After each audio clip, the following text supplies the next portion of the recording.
देखो ये चैप्टर जो है हम खत्म कर चुके थे। सब बात तुम्हें लोग बोल दो, हम खत्म हो गया था। सुन लो। भाई कच्ची देख रहा है, दिया तोड़ देंगे हम। हमको खुद पता है क्या हो रहा है क्लास में। हमको मत सिखाओ कि हल्ला कर रहा है, वहाँ ही हो रहा है, यहाँ ही हो रहा है। हमको दिख रहा है क्या हो रहा है। चैप्टर खत्म हो चुका था क्योंकि उस दिन कम बच्चा आया था, फिर से रिपीट कर रहे हैं। और लास्ट में कोई भी नहीं हल्ला करेगा कि जाएंगे घर जाएंगे। जिसको जाना होगा चुपचाप निकल जाना, दूसरे बच्चा किसी को डिस्टर्ब नहीं करेगा पढ़ाई में। लास्ट का कुछ समय बचा हुआ है। बोर्ड एग्जाम में अच्छा नंबर चाहिए, तुम लोग का बहुत गंदा रिजल्ट आता है।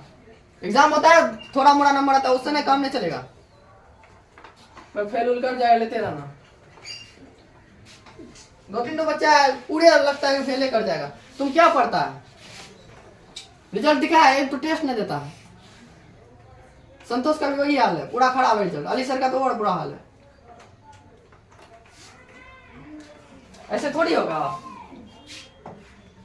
जीना बड़न किसका नाम है, उसका भी बहुत खराब रिजल्ट है।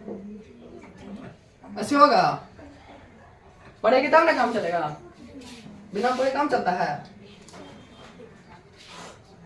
हो गया। जिसको इसको प्रेशर मिला थोड़ा सा, घर में जाकर पढ़ना बढ़िया से, ठीक है। हाँ, अब लंबा सांस लो, अगला क्लास स्टार्ट करते हैं।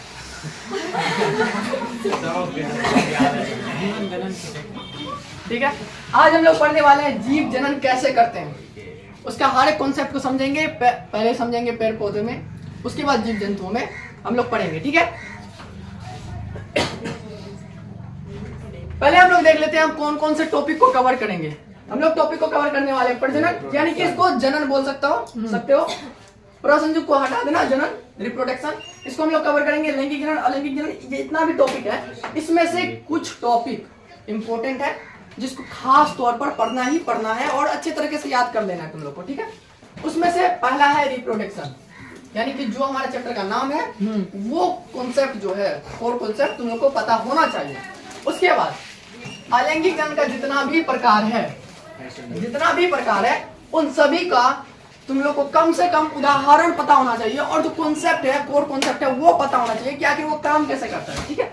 उसके बाद लैंगिक जनन में तुम लोग को मानव प्रजनन तंत्र, मानव प्रजनन में ये सब चीज पता होना चाहिए, यानी कि जो मेल ऑर्गन सिस्टम है, रिप्रोडक्टिव सिस्टम है, वो तुम लोग को पता होना चाहिए। और जो फीमेल रिप्रोडक्टिव सिस्टम है उसके बारे में तुम लोग को पता होना चाहिए, वर्क कैसे करता है। उसके बाद फूल में कैसे होता है वो भी तुम लोग को पता होना चाहिए अच्छी तरीके से, ठीक है।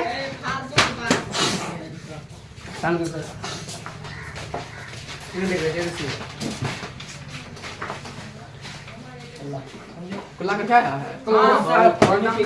बस हो गया वीडियो बन रहा है ना, लाने का फोटो खिंचा रहा है। बैठ जाओ भाई, अल्लाह मत रो, वीडियो बन रहा है। चुप हो जाओ।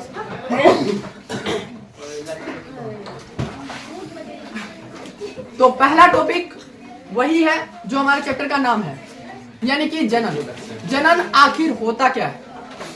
जनन बेसिकली एक ऐसा प्रक्रिया है जिसकी मदद से जो जीव होता है, कोई भी जीव हो, चाहे वो जीव हो या पेड़ पौधा हो, वो अपने ही जैसे संततियों का निर्माण करता है।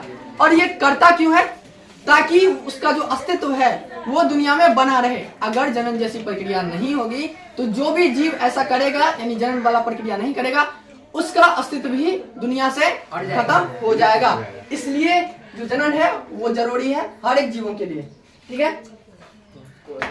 इतना समझ गया? अब आता है जनन के लाभ, इम्पोर्टेंस ऑफ रिप्रोडक्शन। क्या हुआ? रहने दो काले, कोई बात नहीं। चलो इधर देखो। अरे चुपो ना, तुम लोग अपना पढ़ाई पे ध्यान दो। उधर क्या देखा तुम? हाँ, खराब ही रहेगा वो। उधर देखो, कोई बात नहीं। इम्पोर्टेंस ऑफ रिप्रोडक्शन, ठीक है, यानी जनन के लाभ। जनन के लाभ क्या क्या है? जनन के द्वारा जीवों की संख्या में क्या करता है? वृद्धि करता है। यह जीवों के अस्तित्व को बनाए रखने में मदद करता है। प्रजनन से आनुवांशिक विविधता आती है। अब आनुवांशिक क्या होता है, विविधता क्या होता है? अब जब हमारा चैप्टर, ये जो रिप्रोडक्शन चैप्टर है, ये जब खत्म हो जाएगा तो तुम्हारा नेक्स्ट चैप्टर आ जाएगा अनुवांशिकी। यहाँ अनुवांशिक लिखा हुआ है, चैप्टर का नाम होगा अनुवांशिकी, ठीक है। वहां पर उसका डिटेल्स हम लोग समझेंगे और अच्छी तरीके से पढ़ेंगे। अनुवांशिक को बेसिक अभी यही समझना है कि जो माता पिता से गुण उनके बच्चों में आता है, फिर वो बच्चे जब पेरेंट्स बनने लगते हैं उनका गुण उनके बच्चों में जब आएगा, ये जो पीढ़ी दर पीढ़ी जो गुण ट्रांसफर होता है इसको हम लोग क्या बोलते हैं? अनुवांशिक। अनुवांशिकता बोल सकता है, अनुवांशिक। तो इसी दौरान जब एक से पेरेंट से गुण बच्चों में जा रहा था, तो इस दौरान जो भी चेंजेस होता है, जो भी बदलाव होता है, उसी को बोलते हैं हम लोग अनुवांशिक विविधता। समझ में आया इतना तो बात? ठीक है, अब हम लोग आगे बढ़ते हैं। अब जो विविधता आया है, यानी जो भी डिफरेंस आया है दोनों के बीच, इसका कुछ इम्पोर्टेंस भी है और ये इम्पोर्टेंस थोड़ा सा अहम है और महत्वपूर्ण है, पूछा जाता है, सवाल आता है। इसको बदलते पर्यावरण के अनुसार ढलने में क्या करता है? मदद करता है, जिससे वे जीवित रह पाते हैं। अगर टेम्परेचर चेंज होता है, उस हालात के हिसाब से भी वो अपने शरीर को ढाल सकता है और जीवित रह सकता है। ठीक है, बेसिकली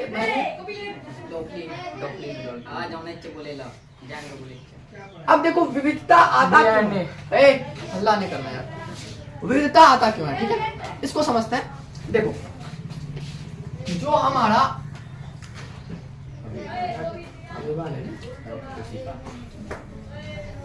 हमारा कोशिका था, कोशिका के अंदर पाया जाता है केंद्रक। ठीक है, बीच में केंद्रक पाया जाएगा। इस केंद्रक के अंदर में पाया जाएगा क्रोमोसोम।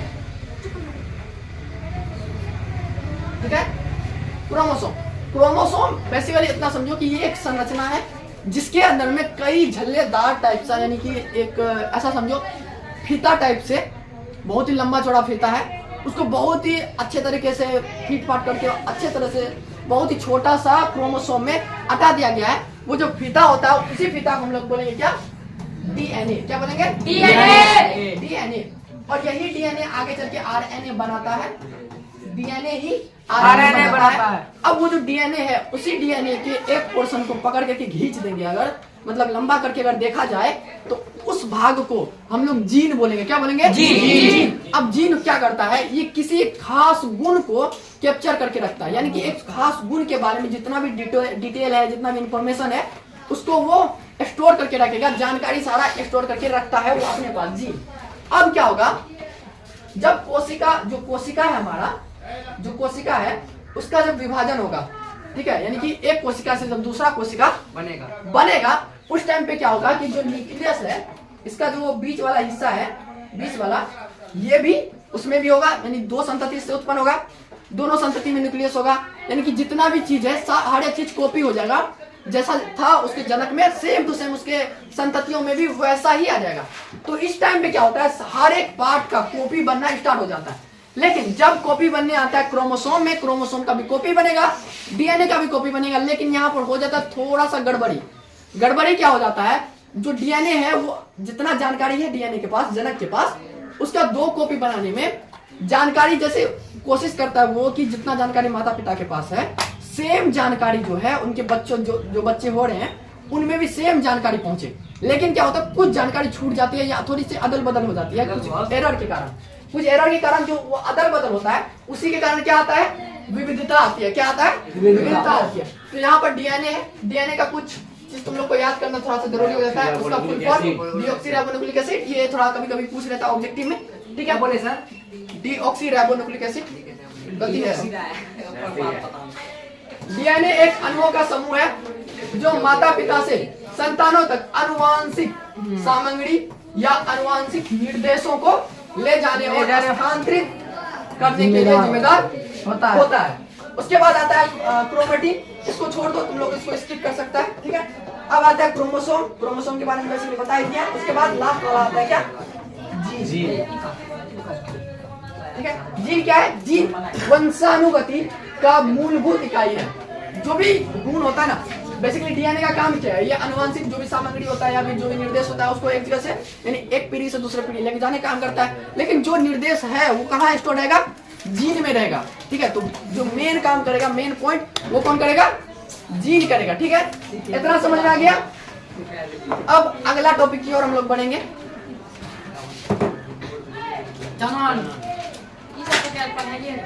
जो अगला टॉपिक है हमारा, वो है जनन के कितने प्रकार होते हैं। जनन दो प्रकार के होते हैं, एक होता है लैंगिक जनन, एक होता है अलैंगिक। इतना आ रहा है समझ में? हाँ सर। तो बेसिक है, इतना तो याद रखना है तुम लोग को कि जो अलैंगिक जनन होता है इसमें जो जनक होते हैं, जनक मतलब हुआ जो पेरेंट्स हैं जो अपने जैसे संतान उत्पन्न करेंगे वो सिर्फ एक ही होंगे, ठीक है, वो अकेला होगा। लेकिन जो अलैंगिक जनन है, अलैंगिक जनन में जो जनक होते हैं वो कितने होते हैं? दो होते हैं। इतना समझ में आ गया?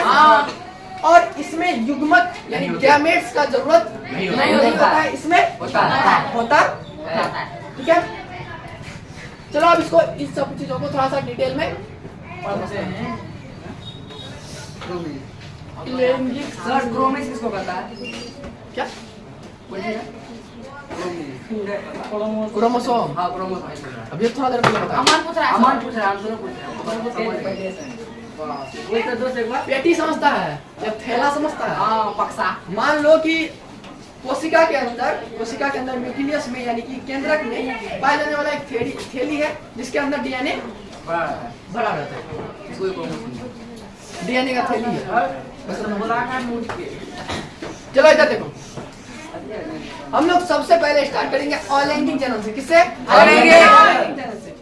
इसमें केवल एक जीव भाग लेते हैं, यानी कि इसमें जो पेरेंट्स यानी जनक होगा वो कितना होगा? केवल एक होगा। इसमें जो गैमेट्स होता है यानी युग्मक होता है वो नहीं होता है, यानी संतान उत्पन्न करने के लिए युग्मक की आवश्यकता नहीं होती है, ठीक है।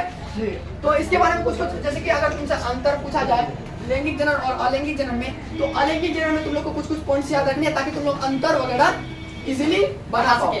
पहला क्या है? इसमें कोई युग्मक नहीं होता है। संतानें जनके क्या होती है? समान होती है। कम समय में अधिक संख्या में संतान का निर्माण होता है। इतना समझ में आ गया? बेसिक छोटा छोटा बात है, उतना भी याद रख लेना, ठीक है। अब क्या करते हैं हम लोग, आगे बढ़ेंगे। आगे ये सब जो टॉपिक आ रहा है, ये सब टॉपिक आ रहा है अलैंगिक जनन के प्रकार, यानी कि अलैंगिक जनन जो होता है वो किन किन तरीकों से होता है, इन सब चीजों को हम लोग धीरे धीरे स्टडी करेंगे, ठीक है। तो पहला टॉपिक है विखंडन। विखंडन को बेसिकली ये समझो कि जो जनक है यानी जो पेरेंट्स है वो कई टुकड़ों में बढ़ जाता है, 2 टुकड़ों में या 2 से अधिक टुकड़ों में, और हर एक टुकड़ा एक नया संतति बन जाता है। और जो संतति बनता है उसको हम लोग अनुजात कहते हैं। क्या कहते हैं? अनुजात कहते हैं, ठीक है। तो विखंडन क्या होता है? विखंडन में एक कोशिकीय जीव, यहाँ पर जितना भी विखंडन होगा जिस चीज में वो क्या होगा? एक कोशिकीय जीव होगा, उसी में विखंडन होता है। विभाजित होकर दो या अधिक संतानों का उत्पन्न करता है। इसका कुछ एग्जाम्पल है, और एग्जाम्पल बहुत ही ज्यादा इंपॉर्टेंट है क्योंकि जो क्वेश्चन बनता है मोस्टली इसका क्वेश्चन ऑब्जेक्टिव में आएगा तुम लोग का, ठीक है। तो जो एग्जाम्पल है बस ध्यान रखना कि सिर्फ तुमको कॉन्सेप्ट याद होना चाहिए। परिभाषा अगर इसका याद नहीं रहा कोई दिक्कत नहीं, वो कॉन्सेप्ट याद रहेगा तो बना ही लेगा खुद से, लेकिन जो एग्जाम्पल है वो याद होना चाहिए। एग्जाम्पल में आ जाएगा तुम्हारा अमीबा, पेरामेसियम, यूग्लिना और प्लाज्मोडियम। अब जो है क्या है, विखंडन 2 प्रकार से बटा है। अभी हम लोग जैसे इसका परिभाषा देख रहे हैं, हम लोग ये पढ़ रहे हैं कि जो विखंडन प्रक्रिया होगा, जनक क्या होगा? 2 भागों में बढ़ जाएगा या फिर 2 से अधिक भागों में भी बढ़ सकता है, ठीक है। लेकिन क्या किया गया है कि विखंडन को 2 हिस्सों में हम लोग बांट देंगे, द्विखंडन और बहुखंडन। द्विखंडन में क्या करेंगे, जब जनक जो है दो बार ही, मतलब एक जनक 2 भागों में बटेगा, तो जितने भी ऐसे चीज होंगे सबको हम लोग किसमें रख देंगे? द्विखंडन में। लेकिन अगर कोई ऐसा होगा जो जिसका जनक 1 से अधिक संतानों को उत्पन्न करता है एक टाइम पे, यानी विखंडन होकर के, तो उसको हम लोग किसमें रखेंगे? बहुखंडन में, ठीक है। तो बहुखंडन का उदाहरण हो गया तुम्हारा प्लाज्मोडियम, और बाकी का जितना भी बचा है ये हो गया तुम्हारा द्विखंडन का एग्जाम्पल। जैसे कि इसको यहाँ पर तुम लिख सकता है, चलो इधर ध्यान दो थोड़ा सा, ठीक है सर। विखंडन का 2 भाग, द्विखंडन और बहुखंडन। द्विखंडन का एग्जाम्पल याद रखो, अमीबा और पेरामेसियम, यूग्लिना। बहुखंडन का एग्जाम्पल, ठीक है। इतना तुम लोग को बेसिक सा चीज याद होना चाहिए, क्योंकि इतनी तक में क्वेश्चन आएगा तुम लोग का जो भी आएगा, इससे ज्यादा ऊपर पूछेगा नहीं। और क्या होता है कि जो तुम्हारा द्विखंडन होता है ना, द्विखंडन में जो युगलीना होता है वो डिवाइडेड होता है कुछ इस तरह से, यानी कि अगर ऐसे जीव ऐसे है तो इस तरह से वो खंडित होगा, ऊपर से सीधा सीधी खंडित होगा और नया जीव का निर्माण करेगा। और जो पैरामेशियम होता है वो बीच से इस तरह से खंडित होता है, ठीक है। और जो अमीबा होता है ये किसी का भी नहीं मानता, इसका मर्जी ये जैसे चाहे इस तरह से खंडित हो जाए या इस तरह से, ठीक है। तो उसका भी अलग अलग होता है। सिर्फ इतना जान लो किस तरह से खंडित होता है, वैसे इस तरह का सवाल को पूछेगा नहीं, सिर्फ जानकारी के लिए थोड़ा थोड़ा जान लो, ठीक है। ये द्विखंडन के प्रकारों में आता है।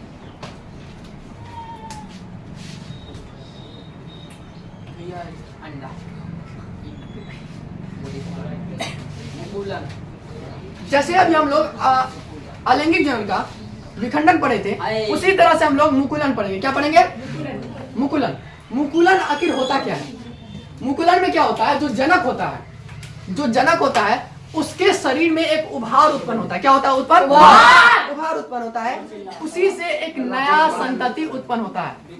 उससे क्या होता है? एक नया संतति उत्पन्न होता है। इसी प्रक्रिया को क्या बोलते हैं? मुकुलन। और मुकुलन का जो प्रक्रिया होता है, जो एक कोशिकीय जीव होते हैं उसमें किसी और जीव में होता है, और जो बहुकोशिकीय जीव होते हैं उसमें अलग होता है। तो तुम लोग को याद क्या रखना है, ज्यादातर क्वेश्चन एक कोशिकीय जीव में पूछा जाएगा कि एक कोशिकीय जीव में किस जीव में, यानी जो एक कोशिकीय जीव है किसमें मुकुलन का प्रक्रिया होता है। तुमको याद रखना है इष्ट में। किसमें? इष्ट में। और बहुकोशिकीय जीवों में कौन? हाइड्रा।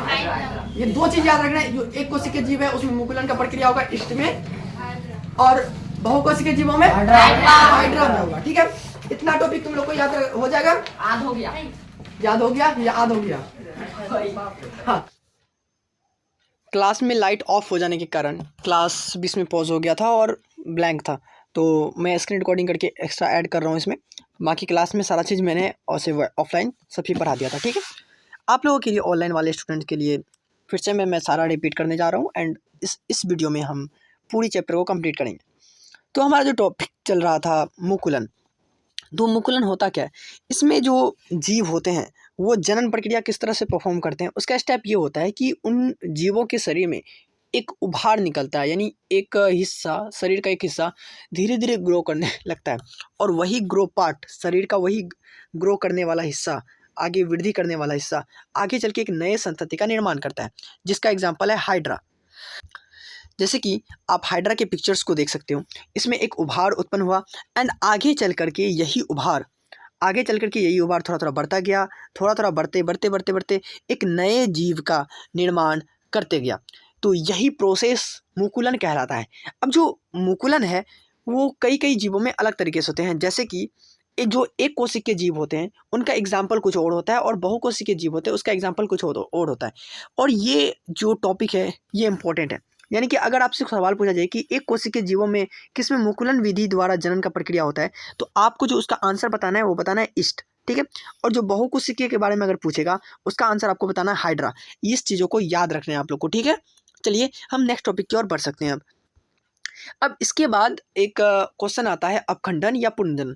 देखिए, अपखंडन या पूर्णजनन को साथ में लिखने का अर्थ ये नहीं है कि दोनों एक ही है, दोनों अलग अलग चीज़ें हैं। यानी जो अपखंडन है वो अलग है और जो पूर्णजनन है वो अलग है, लेकिन इसके जो फीचर्स हैं कुल मिलाकर के थोड़ा थोड़ा बेसिक सेम होता है।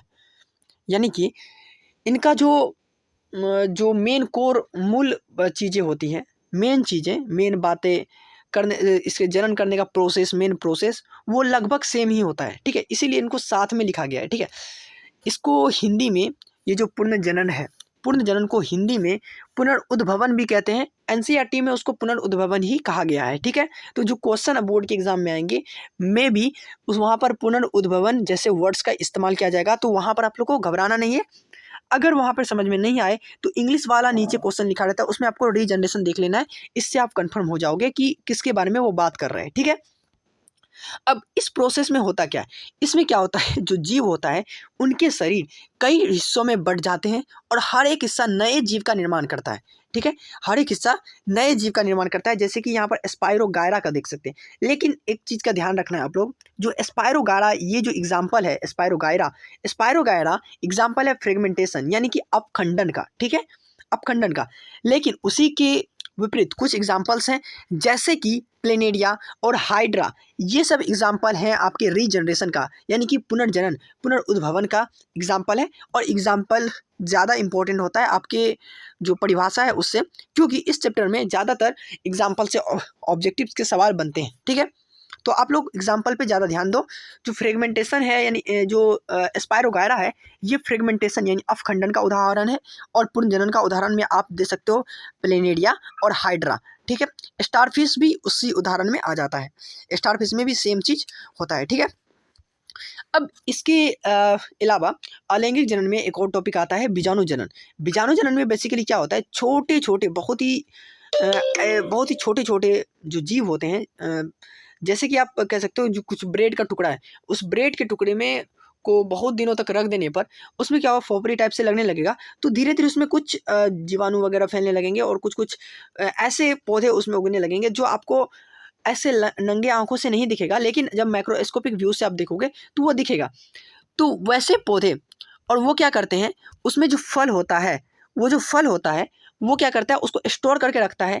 और जब तक उसको ऐसा लगता है कि अभी अगर वातावरण में हम बाहर निकले, यानी बीज को अगर फल से बाहर निकाल दे तो वो ग्रो नहीं कर पाएगा, एक नया पौधा सही से विकसित नहीं हो पाएगा, तब तक वो उस बीज को स्टोर करके रखता है। और जब उसको ऐसा लगता है कि अगर अभी हम बीज को बाहर निकाल दें और हमारा परिस्थिति अभी सही है और बाहर निकाल देंगे तो सारा बीज अपना अपना नया पौधा निकाल लेगा, मतलब बना लेगा, तो उस टाइम पे ये क्या करता है, फट जाता है और हर एक बीज एक नया पौधे का निर्माण करता है। जैसे कि इसका अगर डेफिनेशन पे हम लोग ध्यान दें तो डेफिनेशन कुछ इस तरह से है, इसमें जीव बीजाणुओं का निर्माण करते हैं, बीजाणु मतलब बीज का निर्माण करते हैं जो प्रतिकूल परिस्थिति, देखो ऐसी परिस्थिति हुई जो आपके लायक नहीं है, यानी कि आप जैसा चाहते हो उनके विपरीत है, उनको प्रतिकूल बोलते हैं।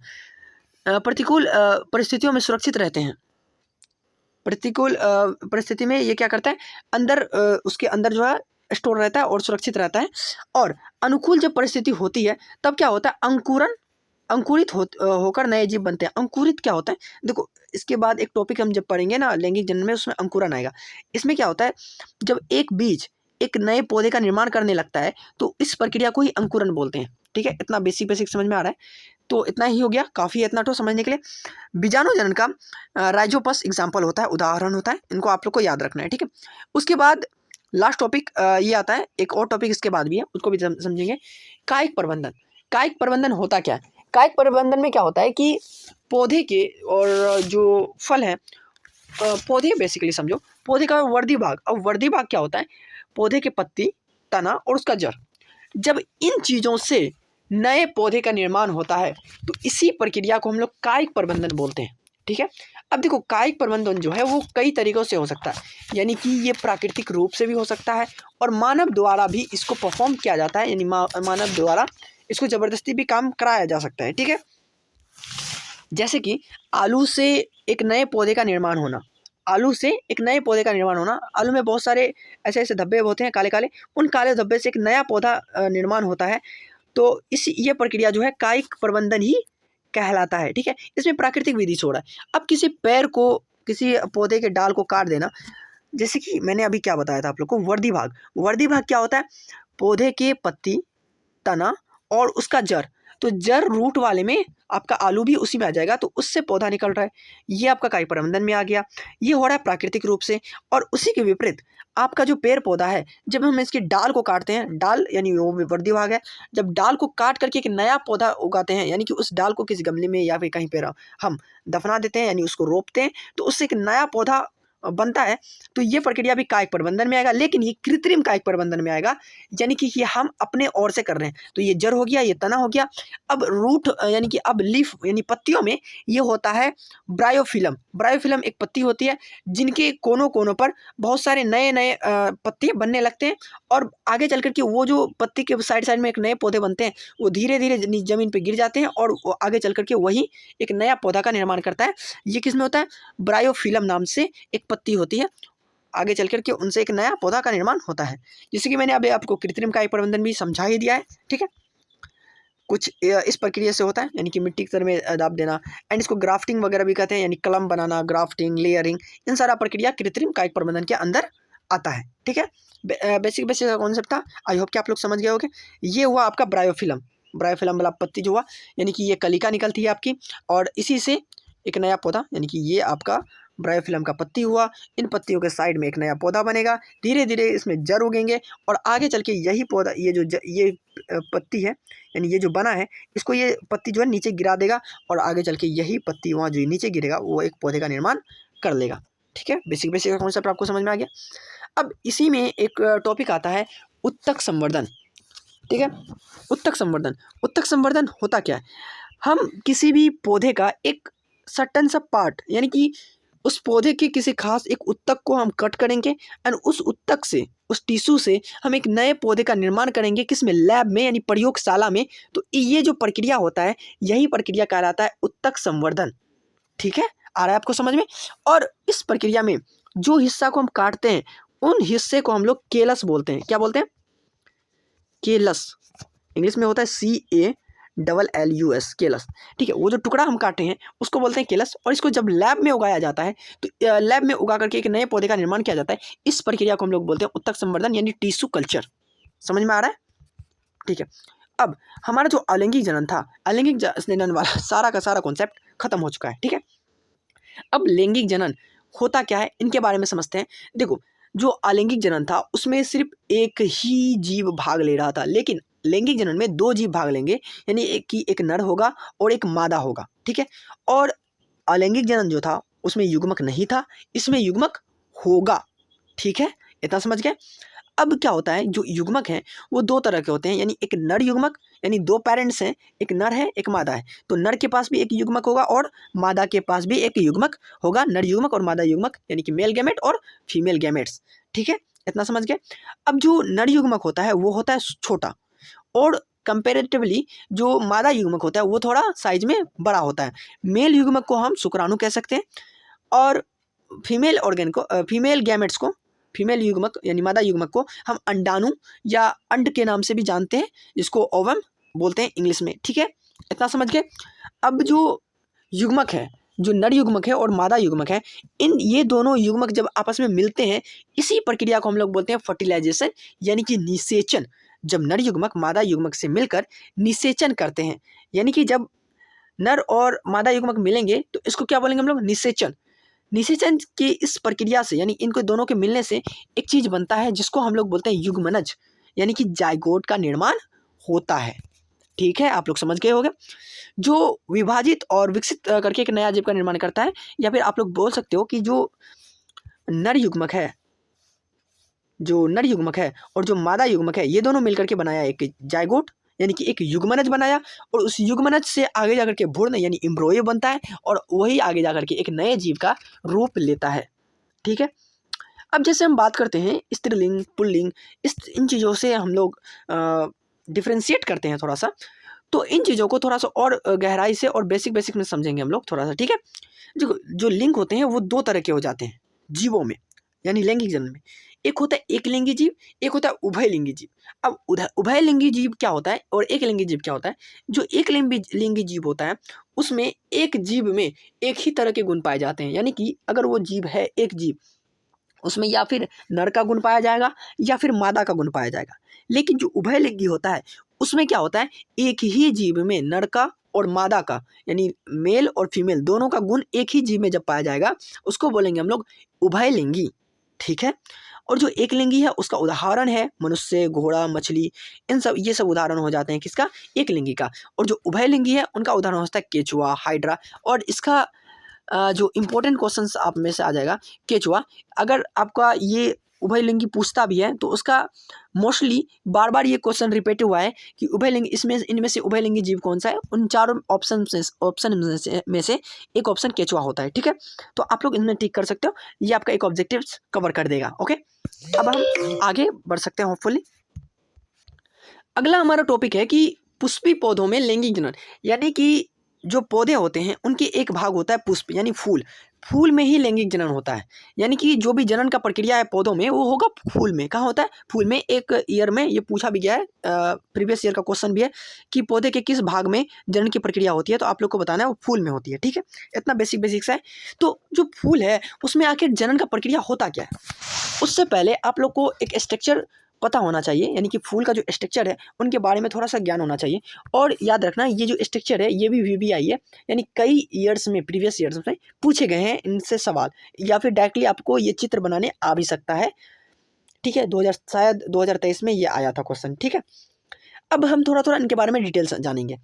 डिटेल क्या जानेंगे, जो पौधे जो फूल होते हैं जब वो बहुत ही छोटे होते हैं, शिशु, तो उस टाइम पे एक कवर होता है उसके ऊपर में ग्रीन कलर का, जो उसको ढांपे रखता है यानी झाँप के रखता है, उसको हम लोग बोलते हैं बाह्य दलपुंज। ठीक है, एक पत्ती होता है जो उसको, जब फूल छोटा होता है बहुत ही छोटा, उस टाइम पे उसको कवर करके रखता है, कौन, बाह्य दलपुंज।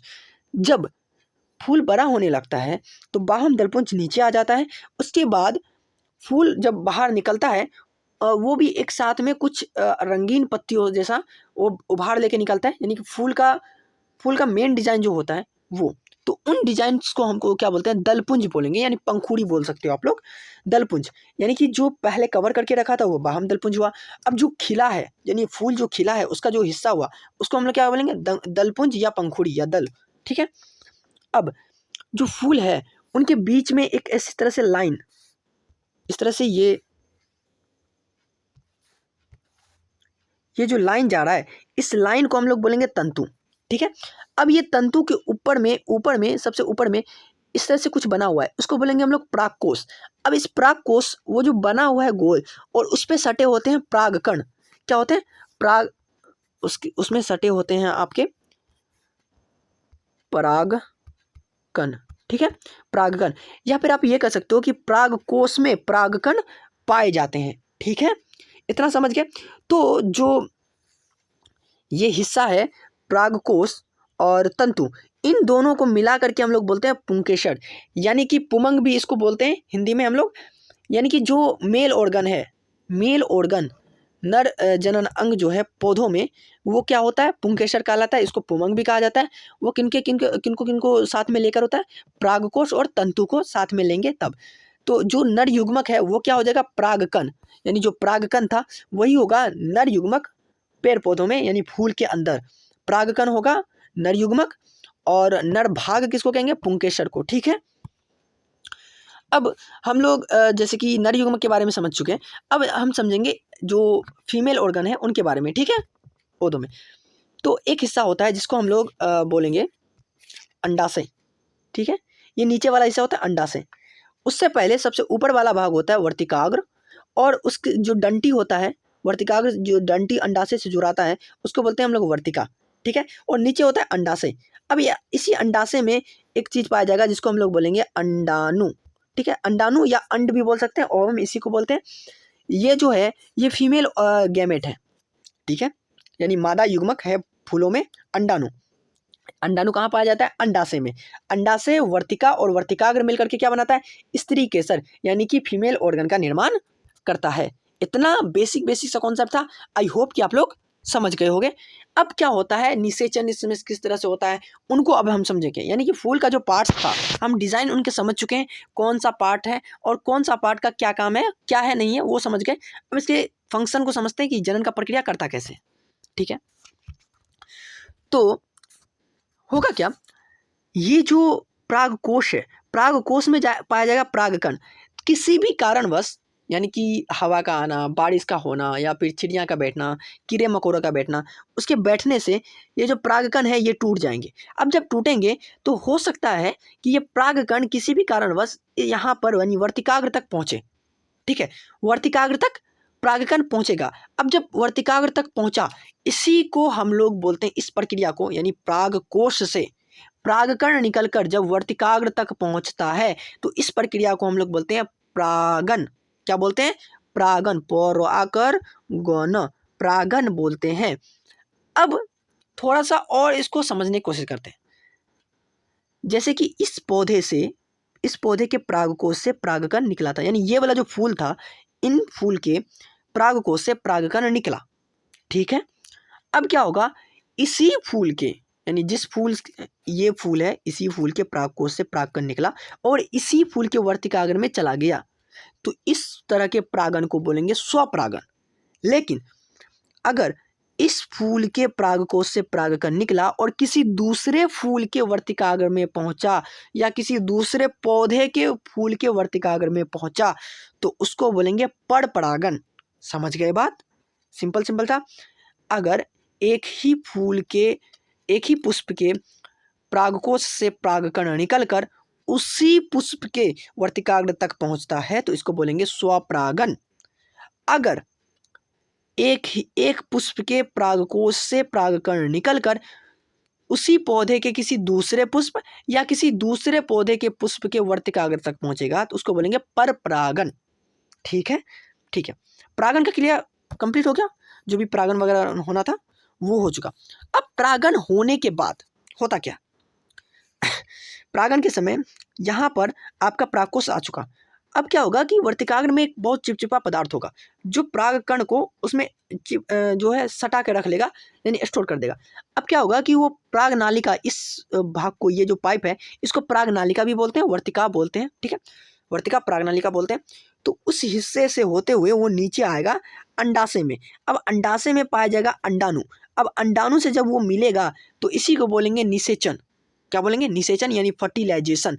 यानी परागकोश से परागकण निकलकर वर्तिका से होते हुए, यानी वर्तिका में जाता है, वर्तिका में जाने के बाद वर्तिकाग्र या पराग नालिका से होते हुए अंडाणु में पहुंचता है और अंडाणु में पहुंचने के बाद अंडा से संगलन या मिलता है, मिलने के बाद युग्मनज का निर्माण करता है। इतना नहीं लिखोगे तो बस इतना लिखना है कि परागकोश से जब परागकण निकलकर अंडाणु से मिलता है, ठीक है, अंडाणु से मिलकर जब युग्मनज का निर्माण करता है, ऐसे बोल सकते हो।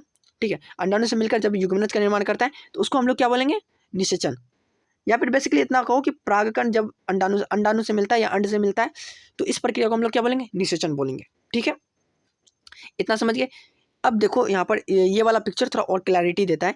यानी कि जो परागकण था, परागकण जो है वो आया कहाँ पे? जो परागकण था वो आ गया आपका वर्तिकाग्र में। परागकण, ये है परागकण आया वर्तिकाग्र में चिपक गया। उसके बाद वो नर युग्मक जो है यानी परागकण वो आते गया पराग नालिका से आते अंडाशय में गया। अंडाशय में बहुत सारे अंडाणु पाए गए। उन अंडाणु से वो निषेचन जो है, निषेचन का प्रक्रिया वो कर लिया। ठीक है, इसी प्रक्रिया के फलस्वरूप क्या होंगे? एक भ्रूण बनेगा जिससे क्या होगा? एक बीज का निर्माण होगा। वो बीज क्या, वो एक फल का निर्माण होगा। ठीक है, निषेचन के बाद वो एक फल का निर्माण करेगा और वो फल आगे बड़ा होगा, फिर उसमें एक बीज का निर्माण होगा। ओके, तो जो बीज का निर्माण होगा उसका स्ट्रक्चर किस तरह से होता है उनको हम तो थोड़ा थोड़ा देखते हैं। जो बीज होता है उसमें बीज पत्र होते हैं। क्या होते हैं? बीज पत्र। लगभग एक जोड़ी बीज पत्र होता है। उस बीज पत्र के बीच में एक संरचना होती है जिसका ऊपर वाला हिस्सा प्रांकुर कहलाता है और नीचे वाला हिस्सा मूलांकुर कहलाता है। और जो प्रांकुर होता है वो आगे जाकर के पौधों का तना वाला हिस्सा बनता है, यानी कि पौधों का ऊपर वाला हिस्सा। और जो मूलांकुर होता है वो आगे जाके जड़ का निर्माण करता है। इतना बेसिक समझ गए। इसी प्रक्रिया को, यानी कि जब जो बीज है, बीज से जब पौधे उगते हैं, पौधे बाहर आते हैं, ऐसे भी बोल सकते हो। इस प्रक्रिया को क्या बोलते हैं? अंकुरन बोलते हैं। इतना हो गया हमारा कि पेड़ पौधों में जनन कैसे होता है। पेड़ पौधे का एक भाग है फूल में होगा जनन का प्रक्रिया। तो फूल के हर एक पार्ट्स को समझ गए, उनमें जनन का प्रक्रिया कैसे कैसे होगा वो समझ गए। अब हम लोग समझेंगे कि प्यूबर्टी क्या होता है। क्या समझे? प्यूबर्टी क्या होता है। अब प्यूबर्टी पढ़ने का कारण ये है कि हम पढ़ने जा रहे हैं किसके बारे में? हम पढ़ने जा रहे हैं कि मानव में जनन कैसे होता है, ये पढ़ने जा रहे हैं। इसीलिए अभी हम पढ़ रहे हैं किसके बारे में? प्यूबर्टी के बारे में। ठीक है, जो प्यूबर्टी है उनको हम लोग पढ़ना स्टार्ट कर रहे हैं। अब मैंने नोट्स ओपन किया है, इस नोट्स का लिंक मैं आपको डिस्क्रिप्शन में दे दूंगा। पूरा नोट्स आप लोग को मिल जाएगा। इस चैप्टर का मैंने नोट्स बनाया हुआ है, जिस तरह से क्लास के लिए बनाया था। आप लोग को फ्री में मिल जाएगा डाउनलोड लिंक। ठीक है, गूगल डॉक्स का लिंक मिल जाएगा, आप डायरेक्टली विजिट कर सकते हो। ओके, जो प्यूबर्टी होता है और एक होता है किशोरावस्था। ये वो एज होता है जिसमें जो जीव होते हैं उनके शरीर में कुछ कुछ बदलाव आते हैं। ये लगभग 12 वर्ष 12 साल का उम्र होता है। ठीक है, लगभग औसतन 12 वर्ष होता है। परिवर्तन क्या होता है? बालक बालिकाओं के शरीर में शारीरिक परिवर्तन शुरू होते हैं, जैसे बालों का उगना, त्वचा का तेल्य होना और चेहरे पर फुंसी आना। विपरीत लिंग के प्रति आकर्षण का बढ़ना, ये सारे परिवर्तन आना स्टार्ट करते हैं किसमें? किशोरा अवस्था में। किशोरा अवस्था में ये सारे परिवर्तन आना स्टार्ट करते हैं। और बालकों में क्या क्या परिवर्तन होता है आपको यहाँ पर दिख जाएगा, सॉरी बालिकाओं में क्या परिवर्तन होता है वो, और बालक में क्या परिवर्तन होते हैं वो यहाँ पर आप लोग को दिखा हुआ है, आप इजीली पढ़ सकते हो। उसके बाद प्यूबर्टी क्या होता है? प्यूबर्टी यह वह समय है जब किशोरा अवस्था में शारीरिक परिवर्तन होते हैं और ये सभी परिवर्तन अंतःस्रावी ग्रंथियों द्वारा स्रावित हार्मोन के प्रभाव से होता है। यानी कि बेसिकली इतना ही समझो कि जो किशोरा अवस्था होता है ना, उसी टाइम पे प्यूबर्टी भी स्टार्ट हो जाता है। ठीक है, उसको भी प्यूबर्टी ही कहा जाता है। ओके, इतना सिंपल समझ लो। अब हम लोग समझेंगे कि जो नर जनन अंग है वो क्या है और वो काम कैसे करता है। ठीक है, तो नर जनन अंग में एक हिस्सा होता है, ये वाला हिस्सा, इस वाले हिस्से को हम लोग बोलते हैं विर्षण। क्या बोलेंगे हम लोग? इसको बोलेंगे विर्षण। और ये विर्षण को एक हिस्सा जो है शरीर के बाहर में लटका हुआ हिस्सा, ये प्रोटेक्ट करके रखता है, उसको बोलेंगे विर्षण कोश। और विर्षण जो है ये निर्माण करेगा शुक्राणु का। किसका निर्माण करेगा? शुक्राणु का। शुक्राणु का निर्माण करेगा। अब जो शुक्राणु है वो निर्माण तो हो गया, लेकिन वो पूरी तरह से अभी तैयार नहीं हुआ है निषेचन की प्रक्रिया को परफॉर्म करने के लिए, तो वो स्टोर होगा यहाँ पर। इसका नाम क्या है उसको थोड़ा देखते हैं। इसका नाम है अधिविर्षण। क्या नाम है? इसका नाम है अधिविर्षण। यानी कि जहाँ पर वो परिपक्व होगा उसको हम लोग क्या बोलते हैं? अधिविर्षण। यानी कि शुक्राणु बना, जैसे कि मैं आप लोग को चित्र में ही दिखाने की कोशिश अगर करूँ तो जो यहाँ शुक्राणु बना वो आगे जा करके यहाँ पर स्टोर होगा, और यहाँ पर स्टोर होकर के वो परिपक्व होगा, तैयार होगा निषेचन की प्रक्रिया को परफॉर्म करने के लिए। जब वो तैयार हो गया तो वो शुक्रवाहिनी द्वारा आएगा, और यहाँ पर कुछ शुक्राशय मिलेगा उसको, प्रोस्टेट ग्रंथि मिलेगा। ये सब क्या करेगा? उसमें कुछ हार्मोन्स ऐड करेंगे, जिससे क्या होगा? एक ये हार्मोन होगा जो उसमें कुछ लिक्विड ऐड करेंगे, जो उसको फ्लो करने में, यानी कि जाने में, रास्ते में बहुत ही आसानी पैदा कर देगा। यानी कि वो आसानी से सीसन से बाहर निकल पाएगा शुक्राणु। उसके बाद प्रोस्टेट ग्रंथि क्या करेगा? उसको शुक्राणु इस सीसन में पाए जाने वाले अम्लीयता से उनको बचा के रखेगा, यानी कि शुक्राणु को मरने से बचाएगा। कौन? प्रोस्टेट ग्रंथि द्वारा दिए गए हार्मोन। ठीक है, उसके बाद सीसन होता है, ये पूरे हिस्से को सीसन बोलते हैं। और ये पाइप जो है इसको बोलते हैं मूत्रमार्ग। इसी से होते हुए शुक्राणु क्या होता है? जो मेल ऑर्गन है उससे बाहर निकलता है। हर एक ऑर्गन के बारे में थोड़ा थोड़ा हम डिटेल जानते हैं, और यहाँ पर डिटेल लिखा हुआ है, जो कि नोट्स आप लोग को मिल जाएगा तो आप लोग अच्छे से पढ़ भी पाओगे। पहले पढ़ते हैं विर्षण के बारे में। ठीक है, विर्षण नर का सबसे प्रमुख जनन अंग है। यहाँ पर जो शुक्राणु होता है यानी मेल गेमेट बनते हैं। विर्षण का स्थान यह थैली में स्थित होते हैं, जो शरीर के बाहर स्थित होता है। ठीक है, एक थैली है जिसको थैली का नाम क्या था? थैली का नाम था विर्षण कोश। ठीक है, उसके बाद अगला आता है शुक्राणु। शुक्राणु क्या होता है? यह सूक्ष्म एकल कोशिकीय होते हैं जिनका निर्माण विर्षण में होता है। ठीक है, बस इतना ही आप लोग को शुक्राणु के बारे में जानना है। उसके बाद शुक्र जनन नालिकाएं, ये नालिका विर्षण के अंदर स्थित होती है, और यहाँ शुक्राणुओं का निर्माण होता है, यानी विर्षण के अंदर ही स्थित होता है ये, जहाँ पे शुक्राणु का जो है निर्माण होता है। एक होता है अधिविर्षण। यह विर्षण से जुड़ी एक कुंडलित नालिका है जहाँ शुक्राणु परिपक्व होते हैं। इसमें शुक्राणु निषेचित होने के लिए सक्रिय होते हैं। ठीक है, उसके बाद आता है शुक्रवाहिनी। यह नालिका शुक्राणुओं को अधिविर्षण से मूत्राशय की ओर ले जाती है।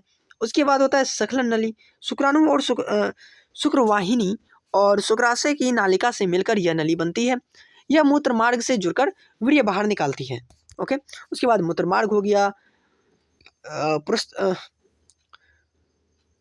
ये प्रोस्टेट ग्लैंड हो गया, प्रोस्टेट ग्रंथि। उसके बाद कॉपर ग्रंथि हो गया, सीसन हो गया। इन चीज़ों को आप लोग को याद कर लेना है, और इसमें से कुछ कुछ आता है जैसे कि प्रिप्यूस और ग्लांस। ठीक है, प्रिप्यूस और ग्लांस क्या होता है उसको थोड़ा सा देख लो, थोड़ा सा ये इंपॉर्टेंट टॉपिक हो जाता है ऐसे सामाजिक तौर पे। ये वाला आगे वाला हिस्सा इसको हम लोग ग्लांस बोलेंगे, और ये जो ढीला आवरण है दोनों साइड इसको हम लोग प्रिप्यूस बोलेंगे। अब मुस्लिम्स में आप लोगों ने वर्ड सुना होगा खतना या सुन्नत का। इसमें क्या होता है? ये जो ढीला आवरण होता है, इन ढीले आवरण को कट करके, ये ढीला आवरण यानी कि इस सामने वाले हिस्से में एक ढीला आवरण होता है जो कवर करता है आपके ग्लांस को, यानी आगे वाला हिस्सा को। उस चमड़ी को, यानी आगे में जो ढीला आवरण होगा चमड़ी थोड़ा सा, इस थोड़ा सा आगे वाला चमड़ी को कट करके रिमूव कर दिया जाता है, थोड़ा सा कट कर दिया जाता है, जिससे क्या होता है वो फोल्ड होकर के बैक हो जाता है, यानी कि वो आगे आकर के इस तरह से कवर बार बार नहीं करेगा। तो बस इतना ही काम को हम लोग उसको बोलते हैं खतना या सुन्नत बोला जाता है। ठीक है, इतना समझ गए। अब जो शुक्राणु है वो नर जनन अंग से बाहर आ चुका है। अब उसके बारे में समझते हैं कि वो आगे जाकर के निषेचन कैसे होगा। उसके लिए समझना पड़ेगा मादा जनन अंग के बारे में। ठीक है, तो मादा जनन अंग क्या है? जो मादा जनन अंग है उसमें कुछ कुछ चीज़ें पाई जाती हैं। पहला भाग पाया जाएगा योनि। ठीक है, यानी कि उसके बाहरी वाला हिस्सा। योनि के से ऊपर जाने पर मिलता है ग्रीवा। ग्रीवा से अंदर जाएंगे तो मिलेगा गर्भाशय, यानी ये वाला हिस्सा हो गया आपका गर्भाशय। गर्भाशय के बाद इससे मिलता जुलता एक जोड़ी आपको मिलेगा जिसको हम लोग बोलेंगे फ्लोपियन ट्यूब। ठीक है, फ्लोपियन ट्यूब ये एक जोड़ी होता है, यानी एक साइड इधर भी होगा और एक साइड इधर भी होगा। फ्लोपियन ट्यूब से जुड़ा होगा अंडाशय। ठीक है, इसी अंडाशय के अंदर पाया जाएगा अंडाणु, यानी कि मादा युग्मक जो होता है अंडाणु, वो पाया जाएगा इस अंडाशय में। ठीक है, अब क्या होगा कि जो शुक्राणु है वो योनि में प्रवेश करेगा और गर्भाशय में प्रवेश करेगा। गर्भाशय में प्रवेश करने के बाद फिलिपियन ट्यूब में प्रवेश करेगा। उसके बाद अंडाशय में जाकर के, यानी फिलिपियन ट्यूब में ही, ये अंडाशय में नहीं जाता है। ये क्वेश्चन आप लोग का आएगा कि निषेचन कहाँ होता है, तो आपको आंसर लगाना है फिलिपियन ट्यूब में होता है। ठीक है, अंडाणु जो है अंडाशय से बाहर निकल के फिलिपियन ट्यूब में आएगा और शुक्राणु भी वहीं जाएगा और वहीं पर निषेचन का प्रक्रिया होगा। और जो निषेचन की प्रक्रिया होने के बाद युग्मनज बनता है और वो युग्मनज भ्रूण का निर्माण लेता है और वो भ्रूण आकर के फिलिपियन इसमें गर्भाशय में आता है। और गर्भाशय में आने के बाद यहाँ पर बच्चे जो होते हैं फलते फूलते हैं और 9 महीने के बाद वो एक पूरे तरीके से एक बच्चा का रूप ले लेता है, जिसके बाद इन्हीं रास्ते से उनका फिर उसको शरीर से बाहर निकाल दिया जाता है, माता के शरीर से, यानी कि उसका जन्म होता है। अब इसमें कुछ कुछ चीज़ें और हैं, जैसे कि क्या हो अगर जो निषेचन है वो हो ही ना। क्या मतलब हुआ इसका मतलब देखो, सिंपल समझो। जैसे कि ये जो अंडाणु है ना, ये अनलिमिटेड नहीं बनता है, ये 30 दिनों में एक बार बनता है, यानी इसमें भी बनेगा और इसमें भी बनेगा 30 दिन में एक बार। तो एक महीने में एक ठो बना। लेकिन मेल में ऐसा नहीं है, मेल में बहुत ज़्यादा बनता है, मतलब करोड़ों में बनता है, ऐसा समझो। तो जो ये अंडाणु है ये एक महीने में एक बार बाहर आ जाता है, यानी कि ये तैयार रहता है निषेचन के लिए। जब ये तैयार रहता है तो ये जब बाहर आता है उससे पहले गर्भाशय भी तैयारी करता है। किस चीज़ के लिए? कि ये सोच के तैयारी करता है कि जो अंडाणु है वो निषेचित होगा और भ्रूण बनेगा, जिसमें गर्भाशय इस चीज़ का तैयारी करता है कि एक निषेचित अंडा आएगा जिसको हम लोग अच्छे तरह से पोषण तत्व देंगे, जिससे एक नया बच्चा निर्माण होगा। लेकिन होता क्या है कि किसी कारणवश निषेचन हुआ ही नहीं, या फिर शुक्राणु गया ही नहीं अंदर। ठीक है, जिससे निषेचन नहीं हुआ, या गया भी तो किसी कारणवश निषेचन का प्रक्रिया नहीं हो पाया। तो उस टाइम पे जो ये तैयारी करके रखता है, तैयारी क्या करेगा, बहुत सारे कोशिकाएं यहाँ पर एक परत बना लेती हैं जो प्रोटेक्ट करके रखेगी जो निषेचित अंडा है उसको। तो वो कोशिकाएं क्या करती है, टूटने लगती है, वो टूट करके अस्त्रावित होती है, यानी बाहर निकलती है, योनि के रास्ते से बाहर निकलती है वो टूटी हुई कोशिकाएं और खून। इसी को मासिक चक्र बोलते हैं। ये 30 दिनों का होता है, सप्ताह में 30 दिनों में से किसी एक सप्ताह में, ये मतलब लगभग 7 दिनों का पीरियड होता है लगातार, ये 7 दिनों तक, लगभग 7 दिनों तक चलता है। ठीक है, इसको मासिक चक्र कहते हैं। मादा जनन का हर एक भाग है, उन भागों का यहाँ पर डिटेल्स दिया हुआ है, अब इनको पढ़ सकते हो। ओके, अब निषेचन क्या होता है? निषेचन हुआ कि संभोग के दौरान, संभोग हुआ इंटरकोर्स, यानी कि मेल और फीमेल का मिलना, मेल ऑर्गन और फीमेल ऑर्गन का मिलना, यानी कि मेल ऑर्गन से फीमेल ऑर्गन में शुक्राणु का जाना, ये संभोग कहलाया। तो संभोग के दौरान नर का वीर्य मादा की योनि में संकलित होता है, यानी प्रवेश करता है, जिससे शुक्राणु फलोपियन नालिका में अंडाणु के पास पहुंचते हैं। एक शुक्राणु अंडाणु के साथ संयोग कर निषेचन करता है, यानी कि जो मादा नर युग्मक है वो मादा युग्मक से मिलकर के कौन सा कार्य को परफॉर्म करता है? निषेचन के कार्य को। ठीक है, उसके बाद आता है मासिक चक्र, जो कि मैंने आप लोग को बताया मासिक चक्र 28 दिनों का होता है, यानी 30 दिनों का मैंने बताया था, आप इसको 28 दिनों का लो, ठीक है। चक्र के प्रारंभ में अंडाणु परिपक्व होने लगता है, जो अंडो उत्सर्ग के दौरान यानी अंडा का बाहर निकलने के दौरान, ओव्यूलेशन के दौरान अंडाशय से बाहर निकलता है। यदि अंडाणु निषेचित नहीं होता है तो मासिक जो है स्त्राव होता है, जिसमें गर्भाशय की दीवार से रक्त और टूटे हुए कोशिकाएं बाहर निकलती है, ठीक है। अब जनन के स्वास्थ्य यानी कि जनन और स्वास्थ्य, इसमें क्या होता है, जो यौन संचारित रोग होते हैं, जैसे कि यानी कि जो इंटरकोर्स हुआ उनके कारण कुछ बीमारियां होती हैं, उनको जनन संचारित रोग कहते हैं, जैसे कि गोनोरिया, सिफिलिस या फिर HIV नहीं बोलेंगे उसको, एड्स यहाँ पर देखना, एड्स, ADS, एड्स, ठीक है। और जैसे कि जो गोनोरिया है या सिफिलिस जैसी बीमारी है, ये बैक्टीरिया जनित रोग हैं, यानी कि जनन संचारित रोग में जो बैक्टीरिया से होते हैं रोग, वो है गोनोरिया, सिफिलिस। उसके बाद होता है यूरेथाइटिस और सर्विसाइटिस, ये सारी बीमारी जो होती है बैक्टीरिया से होती है। अब वायरस से भी कुछ बीमारी होती है, जैसे सर्विक्स कैंसर होता है, हर्पिस होता है, एड्स होता है, एड्स जो है HIV के कारण होता है, ठीक है। और कुछ बीमारी हो जाए प्रोटोजोआ के कारण भी होता है, जैसे कि आपका ट्राइकोमोनियसिस, ये बीमारी जो है ये प्रोटोजोआ से होता है। तो यौन संचारित रोग में आपको जो जो एग्जांपल मैंने दिया है, यानी गोनोरिया, सिफिलिस और एड्स जैसी बीमारियों को याद रखना है, ठीक है। अब एक टॉपिक है जनसंख्या नियंत्रण। अब जनसंख्या नियंत्रण होता क्या है, यानी पॉपुलेशन को कंट्रोल करना है। जनसंख्या में वृद्धि तो हो रहा है, अब इंडिया नंबर 1 हो गया, तो इनको कंट्रोल करने की कई सारी विधि हैं, जिनमें प्राकृतिक विधि, यांत्रिक विधि, रासायनिक विधि और सर्जिकल विधि है। प्राकृतिक विधि ये है कि मासिक चक्र के विशेष दिन, यानी जब मासिक चक्र का ये होगा कि अंडाणु अब परिपक्व होने लगा है, उस टाइम पे संभोग जो है ना करना, यानी कि उससे बचना।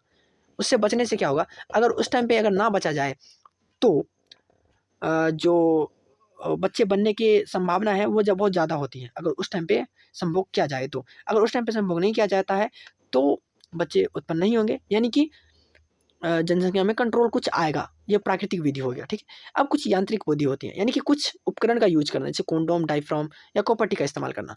ये क्या होता है, जैसे कि जो नर जनन अंग है उसमें कुछ ऐड कर दिया जाए, यानी कि कुछ कवर लगा दिया जाए। कवर से क्या होगा, जो शुक्राणु निकलेगा इस कवर के अंदर ही रह जाएगा, जिससे क्या होगा, जो शुक्राणु है यानी कि जो सीसन है, वो सीसन नर जनन अंग में यानी कि जो योनि है उसमें प्रवेश तो करेगा, लेकिन शुक्राणु उसमें प्रवेश नहीं कर पाएगा, वो उस उपकरण के अंदर ही रह जाएगा, जिसको हम लोग जो नर जनन अंग में लगता है उसको कोंडोम बोलते हैं, और कॉपर टी लगता है मादा जनन अंग में। यानी कि चाहे तो ये जो प्रोटेक्शन है ये नर भी लगा सकता है और मादा भी लगा सकती है, दोनों में से कोई यूज इसको कर सकता है, जिससे क्या होगा, जो शुक्राणु होगा वो मादा की योनि में प्रवेश नहीं करेगा, ठीक है। रासायनिक विधि भी होती है, यानी कि अगर आपने संभोग किया भी है और संभोग का प्रक्रिया हुआ है और जो शुक्राणु है वो प्रवेश कर भी गया है, लेकिन अगर कुछ गर्भ निरोधक गोलियां का इस्तेमाल किया जाए या कुछ क्रीम्स का इस्तेमाल किया जाए तो जो निषेचन है वो नहीं हो पाता है, ठीक है।